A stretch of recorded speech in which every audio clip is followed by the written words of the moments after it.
You talk to your dog before you talk to most people, not because you don't have anyone, but because with your dog, you don't have to explain yourself first.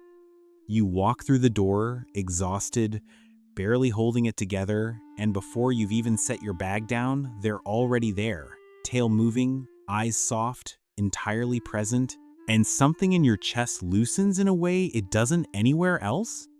You've probably laughed it off before.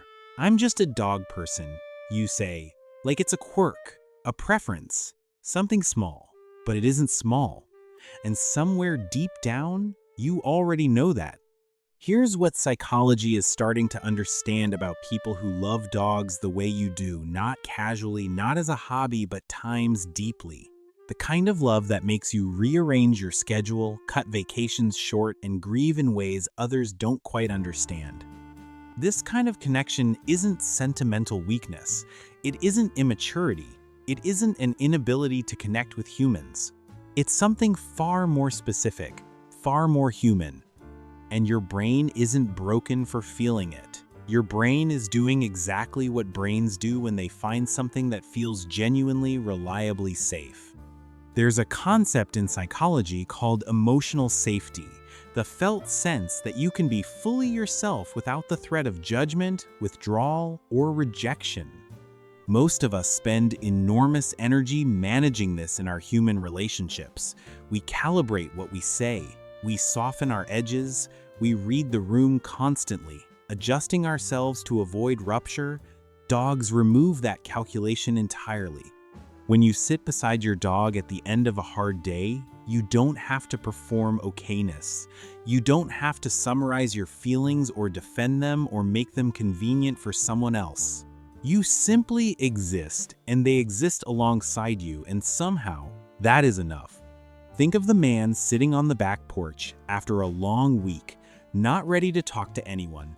His dog settles beside him, not pushing, not fixing, just time's there, warm weight against his leg. Breath slow and steady, the world still heavy, but somehow more bearable. That's not projection, that's nervous system regulation happening in real time. The human nervous system is wired for co-regulation, the biological process through which one calm presence can help quiet another dysregulated one. It's why a parent's steady voice soothes a frightened child. It's why holding someone's hand during hard news changes how the body processes fear. Dogs are extraordinary at this. Their breathing is slower than ours. Their presence is physically grounding. Stroking a dog's fur has been shown to lower cortisol, the body's primary stress hormone, and activate the release of oxytocin, the same neurochemical involved in human bonding and trust. For people who carry chronic stress, quiet anxiety, or a nervous system that never quite learned how to settle a dog can feel like coming home, not metaphorically, neurologically. This is why true dog lovers often describe their animals with words that sound outsized to people who don't understand. He saved me. She got me through the worst year of my life. They aren't being dramatic. They're describing a biological truth. But here's the part nobody tells you.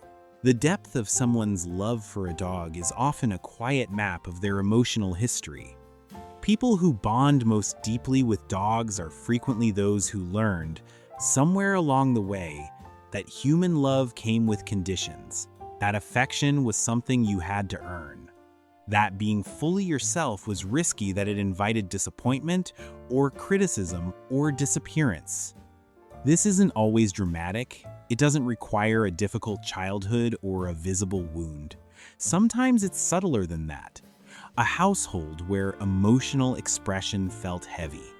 A season of loneliness that reshuffled what felt safe. Relationships where love felt like it could be revoked.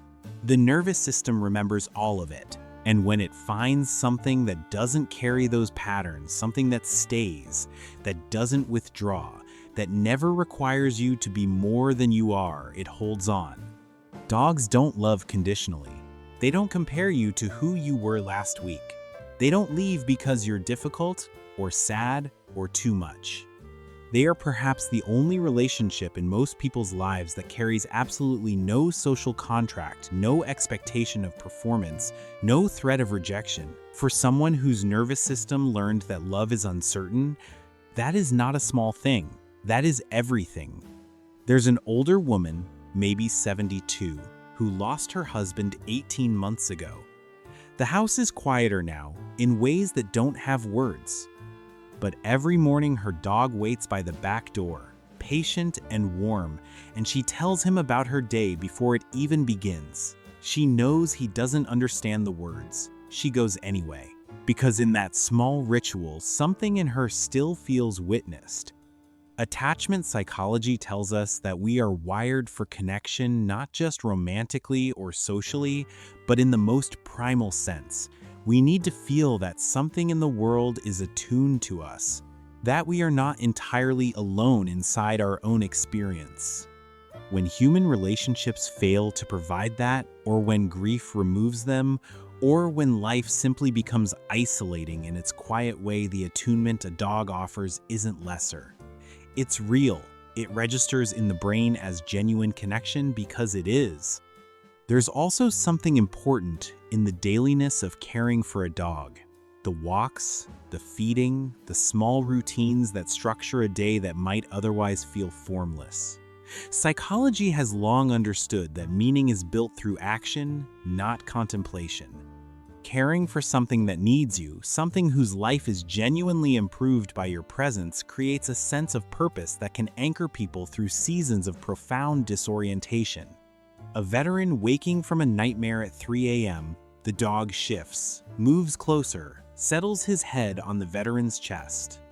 And somehow in that weight, that warmth, that unconditional closeness, the present becomes more real than the past. The body returns to now, breath by breath. This is not coincidence. This is a nervous system being brought back into safety by a presence it trusts completely. What's striking about true dog lovers is how this relationship evolves as they do. In youth, it's often joyful and uncomplicated, the sheer delight of a creature who is always happy to see you. In midlife, it deepens. The dog becomes a witness to harder things, marriages, losses, the kind of growth that isn't linear.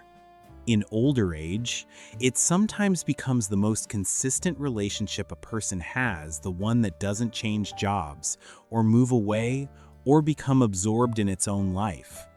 The behavior looks the same from the outside across all these stages, but what the brain is receiving from it shifts with every season.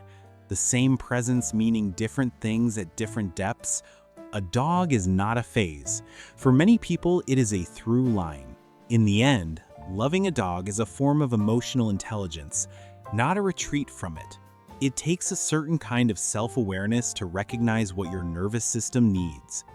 It takes honesty to admit that some forms of love feel safer than others, and that seeking safety isn't the same as giving up. It takes a quiet courage to let something matter this much, knowing exactly how the story will end, and choosing it anyway. The people who love dogs most deeply are not escaping human connection. They are often the people who feel everything most intensely, who are more attuned, more empathic, more aware of the weight in a room. And in a world that can feel relentlessly loud, relentlessly conditional, and relentlessly demanding, they found something that asks nothing and gives everything. A dog is not a substitute for a human life. It is something else entirely, something older, something that bypasses language and social architecture and gets straight to the part of you that just needs to know you're not alone. Maybe that's not a flaw in the people who feel it. Maybe it's a kind of wisdom. If a dog has ever carried you through something, a hard year, a quiet grief, a season you didn't know how to name, tell me about them in the comments. I read every single story. Because some dogs don't just become pets, they quietly become part of our survival story, and that deserves to be spoken out loud.